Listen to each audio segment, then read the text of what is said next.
And now I wonder if we're going to start fixating a little bit on this rise in the 10-year. What do you think? We're a long ways to go, I think, in the 10-year before we have to get nervous. Look, Scott, we've talked about this fiscal and monetary policies. I talk about this number all the time in terms of what is in the system. And if you add the $1.9 trillion proposed fiscal package from the Biden administration, that is now up to 55% of U.S. GDP. That is not something to fight. That is something to absolutely embrace for risk assets, because along with the vaccines getting distributed, that actually is going to lead to better GDP growth. That is going to lead to better earnings growth. That means you want to own more cyclicals. You definitely want to have the barbell that we talked about, but you know I've been leaning much more towards cyclicals. So I care more about this stimulus, by the way, versus the 10-year. And oh, by the way, let me embrace the 10-year, right? Like, I own in financials, and I actually am overweight financials, and I've been adding to my financial positions because they will benefit from a higher or a steeper yield curve. So I think you embrace it. I think you don't fight the Fed. There's a reason that they say that, and I'm all in. I have very little cash. Yeah, I mean, I wonder, John and Jerry, and you look at what's happening in technology today. I'm looking at my screen. That's why I'm looking away. We're down 50 on the NASDAQ, and as the 10-year yield has gone up, the NASDAQ has gone down. There is a corner that suggests that, tech becomes less attractive in a higher rate world. Not that we're in a very high rate world, obviously, but if the 10-year yield continues, John, to go up, you're going to have some questioning which parts of the market are better to be in.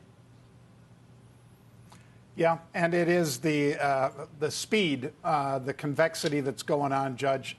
That's what people are mildly concerned about. Are they dumping stocks willy-nilly? Of course not. And Stephanie's exactly right.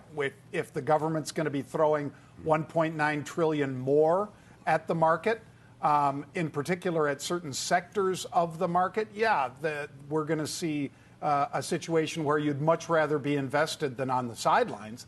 But the speed at which we make these moves is what gets people a little antsy. Let's just say that. That's fair. Not worried That's fair. so much as just kind of, just a you're little 129. nervousness in the pit of your stomach. Yeah, I mean, you're at 129. John, Steph says, okay, well, if they're going up for the right reason, embrace rising rates, don't fight the Fed. That's all fair and good until rates continue to rise, and then the real test is on for the market, right, John?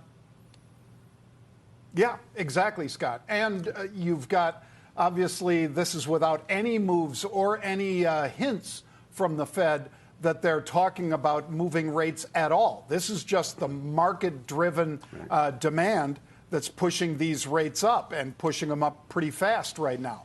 I think it tops out, but to Steph's point, if instead of us getting here at the end of the year, Scott, instead of getting to 129, 130 at the end of the year, if it's more like, okay, we could be at 150 by April or even sooner, I think that makes the market a little nervous and a little vulnerable in the short term. So I don't think that Jerome Powell is going to do anything at this point at all for as far as rates. And I don't think that Janet Yellen's going to do anything except champion basically pushing out more. So I think that is going to be one of the real drivers going forward as to whether or not we see a continuation of the speed of this rally in rates, or whether or not it does kind of lose some of that momentum and they start turning lower. But obviously, today they're not. They're going higher.